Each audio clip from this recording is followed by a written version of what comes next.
اللي كان 25 الجزائر قدمت 6 ملاعب. 6 ملاعب. كان 4 جدد. الاربع جدد، اما هي قدمت 6 ملاعب وانتو، والمغرب قدمت 6 ملاعب. يقول قايل علاش 6؟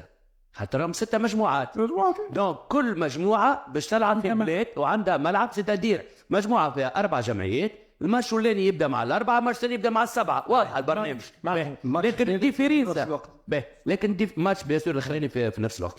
لكن ديفيرينسا هنا وين تلعبت؟ مش نفس استادات بركه او شيء بخلاف المغرب قدمت 24 استاد تاع انترينمون. اش قلت لك انا 24 استاد تاع انترينمون سي دو جامي فيو حتى في الاوروبا.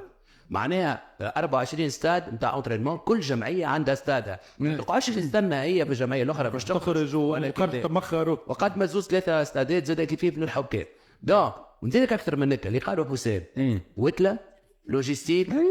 معناها اون بلوس منظومه كامله سياحيه. المغرب اقوى حاضر على الكل. هو المغرب العربي الافريق نتاع النساء حاضر على الكل. شو حاضر على تونس، حاضر على الجزائر، حاضر على ليبيا، حاضر على موريتانيا، وحاضر حتى على مصر.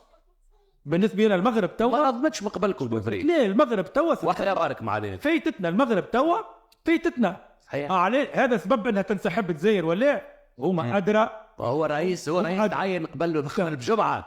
هو تعين قبل بجمعه السيد الرئيس نباركوا له السي صادي، وخذا ديسيزيون هذه نهار والنهاريه قبل ما يتم الاعلان. لكن احنا اللي سمعناه في ليزيكو نتاع سكرتير جنرال تاع الكاف اللي الاعلان باش يصير نهار 12 اكتوبر. ما نعرفش علاش معناه سارعوا واعلنوا تو نهار 12 اكتوبر باش يصير تيراج الثوره والاسامبلي جنرال اوردينير وكذا كذا. دونك سارعوا وكملوا زاد بار لا ميم اوكازيون